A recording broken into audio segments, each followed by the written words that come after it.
Deus é o habitat do homem. Deus é onde o homem habita. Ou seja, isso é uma realidade para todo ser humano, para todas as pessoas. E aqui é independente de se é um filho de Deus ou não, se é cristão ou não, se é salvo ou não, independente. Todo ser humano, todos vivem nesse habitat. Todos vivem nesse contexto. Ou seja, não há como escapar de Deus. É isso que o salmista está falando. Se subo ao céu, se faço a minha cama no mais profundo, aonde eu vou, no escuro, no claro, tanto faz. Deus está lá e lá ele nos encontra. Nós não conseguimos escapar disso. Ou seja, isso quer dizer o quê? Que todos aqueles que não vivem em harmonia com Deus, todos os que não vivem em harmonia com este Deus bíblico, eles estão automaticamente em descompasso com o habitat. Automaticamente a pessoa está em descompasso, em desarmonia com esse habitat. Ou seja, nós entendemos o quê? Que na criação não há neutralidade.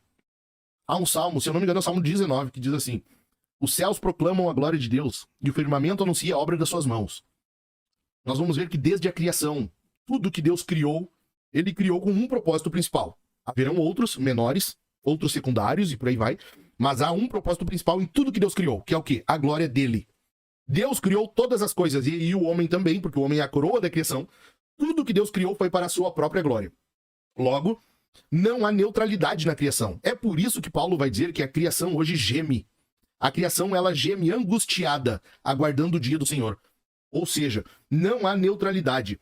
Árvores, céus, mares, tudo que existe, paisagens, plantas, tudo foi criado por Deus, e Deus criou com este propósito, a glória dele.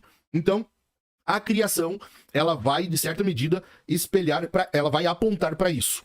Ela vai apontar para isso. Não há como escapar disso, então, porque a própria criação não é neutra. Não é. Trazendo isso um pouco para nós, então, no aconselhamento. O que nós entendemos com isso? As grandes linhas de aconselhamento, e aqui eu digo as grandes linhas de aconselhamento não bíblicas, ok? Naquelas em que o existencialismo é um pressuposto, sabe? E nós vamos falar um pouco mais disso depois, sobre o humanismo, por aí vai. Todas essas linhas de aconselhamento, elas estão em desarmonia, estão com ausência de comunhão com o Criador, com este habitat.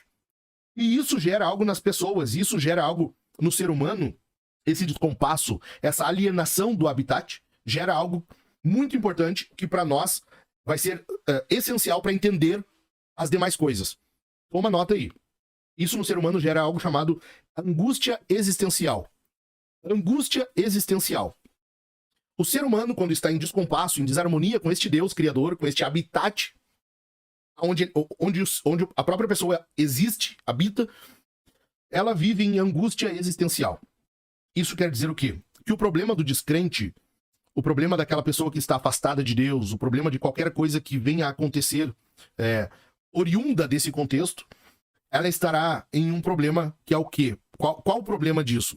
É não entender e não reconhecer que a verdadeira natureza do problema está na ignorância desse habitat. Ou seja, a pessoa automaticamente ela não sabe entender e reconhecer o problema original, que é o quê? É esse habitat. A pessoa ela vive de forma isolada, afastada desse criador, desse habitat, e o fato de não conhecer, não tomar conhecimento disso, gera nela um problema, essa angústia existencial. E aí surgirão tantos outros problemas. Então, você pode perguntar para qualquer pessoa hoje, na face da Terra, qualquer pessoa que você parar e perguntar assim, escuta, há algo de errado hoje no mundo? Qualquer pessoa dirá o que para você? Que sim, né?